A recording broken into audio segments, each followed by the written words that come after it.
action. You're in the helicopter, it's loud, you got your fins on, your wetsuit, mask, snorkel, ready to go, and then you jump.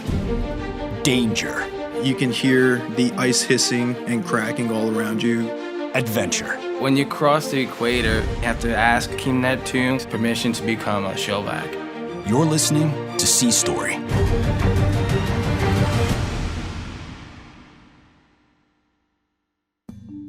Episode 55, Doc, Part 1. My name is HM1 Mick Miller. When I say HM1, that means Hospital Corpsman First Class. Being Hospital Corpsman, you're essentially responsible for all elements of the health and welfare of the Marine brethren that you're stationed with. So you can do anything from routine immunizations, doing sick call, maintaining team health, and then obviously on the battlefield running trauma for your teammates and wounded partner forces. Out in the field, that's where the adrenaline kicks in, dirty, hands and knees, in the mud medicine. That's what we live for. I joined in '07, and that was right after watching Fallujah on the news. Every night there's more names on the TV for guys that had passed away. It just felt like if I could do something to make there be less names, then I should do that. For our training that we go through, we have a 12-month medical course that's out in Fort Bragg, where we go through with members of the Army Special Forces, some Navy SEALs, Army Rangers as well. And that's where we get a lot of hands-on medical training. We do quite a bit of clinical rotations, and we also do a lot of hands and knees on the dirt running trauma drills. The teams are small, so there's a lot to do, so everyone falls in on everyone else's job. I can't do my job alone. In Afghanistan, it was 2012. We took a casualty, and it was a local who had triggered an IED. About 40 years old, his 12-year-old son and his brother. The brother was in good shape, but his son had some scratches, and the man who actually triggered the IED had lost both legs, one above the knee, one below the knee, and he'd been peppered pretty good with shrapnel. So I was busy with that and also managing his son, scared out of his mind, yelling and screaming. One of the guys on the team, he was actually our EOD tech, stepped in and just started going to town. So I was able to take a step off my patient and tell him what to do. He was applying tourniquets, doing full blood sweeps on his own, and he did everything up until he tried to initiate intravenous fluids. He patched up all the wounds, he addressed breathing, and he did everything that allowed me to take a step back and call it out on the radio to get a helicopter in. And if I hadn't had him there to just step in and help out, it would have been quickly overwhelming. He's probably alive because I took the time to train him, and he took the time to learn it and enact it. The rubber meets the road when all the things that you learn in the schoolhouse and all the things that you do and all the hands-on drills and the late night studying comes into play when you do it for real.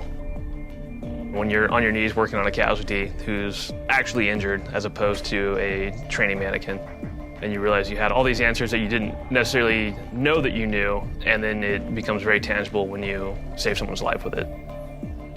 The best trait a corpsman can have, I would say, is humility. To have an open mind, to be able to learn from people, to be able to learn from people that are junior to you in rank, junior to you in service, and to be able to learn from your own mistakes.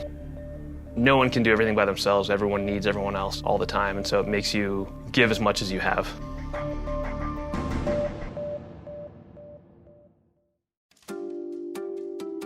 Part 2. Hi, my name's Mike Diaz. I'm a hospital corpsman, 3rd class in the United States Navy. I'm from Palm Bay, Florida, and this is my sea story. I was going for my EMT, and a couple of the EMT guys that I've talked to were retired corpsmen. They told me some of their stories and the history behind being a corpsman. I thought it was the coolest thing ever. Everybody had such a high respect for Doc. You know, Doc was the guy to go to for anything. And so I talked to a Navy recruiter, and at first the rate was kind of locked out, so let's hope you get it. And I was so set on being a corpsman, I said it was either Navy corpsman or you don't get me. I waited a couple of months, and off to boot camp I went. It was a different breed of corpsman back then. PT almost every day. We ran to the beach, we got sandy. The blizzards happened. We donned our ski masks.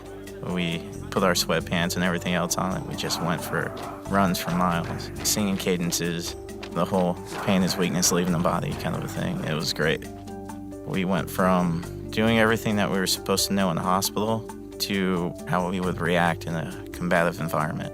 Providing aid under fire maneuver to your very basic how to sterilize water, building latrines for guys. Everything that the Marines had to go through, the rifle ranges, hikes, everything that they had to endure, we pretty much went through a washed-down version of that.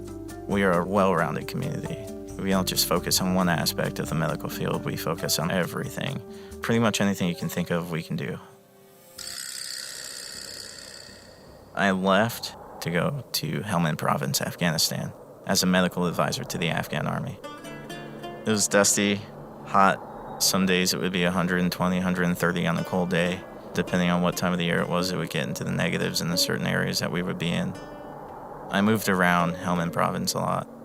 The ANA, they were great patriots to their country. A lot of them were eager to learn. Some of them were really, really smart.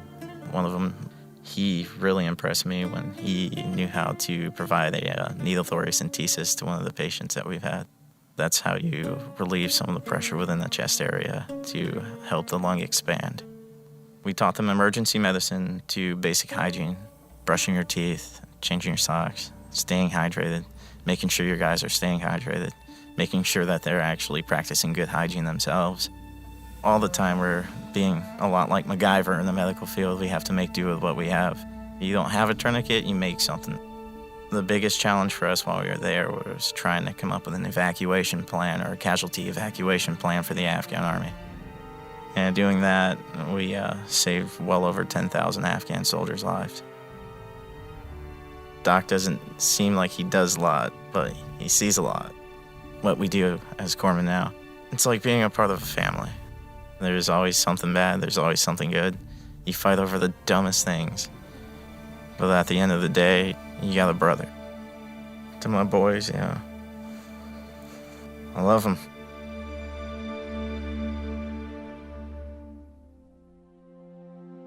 Part 3. My name is Lopez. I'm from Phoenix, Arizona, and this is my sea story. I worked on the outside for 10 years as a physician assistant. And then I came back in 2008. And the reason why I came back in wasn't for the money, right? I was making really good money on the outside. The reason why I came back in was to deploy. I wanted to help. I was healthy enough, I was fit enough, I felt competent enough. I felt like I could, no kidding, help somebody. So I came in, I deployed to Afghanistan. 2010, that was one of the most hostile years of the Afghan war. When you're deployed in a forward deployed environment, you're out there and you're serving side by side, basically. Irregardless of what's going on in politics, you're there with the guy you're left to your right. That is the most memorable time you're gonna have. I was 35, so I was a little bit older than some of the other guys. I ran 60+ missions outside the wire. When you leave the wire and you're out there, you just don't know. It can be scary, but that's when you find out what you're gonna do. Because until that time, you don't know.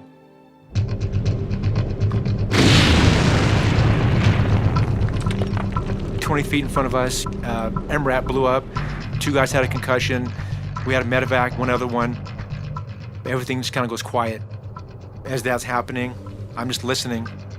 First and foremost is making sure that we're not getting fired at, we're not getting shot at. Once that happened, I'm the first one out to take care of those that are hurt. And that's the job of the corpsman. Get there to where they're hurt, take care of them, find out what's going on, and then just proceed from there. You have your med bag. Every person has their IFAK on them, that individual first aid kit. In this particular situation, there was no need for that. We just need a couple of stretchers. If you have a talent or a skill that you can offer that can help the guy or the woman to your left and to your right, then you need to. I mean, we're all afraid. It's normal to be afraid. But being afraid doesn't mean that you're not brave. After you admit that and you're honest about that, then what comes after that, I think, is bravery.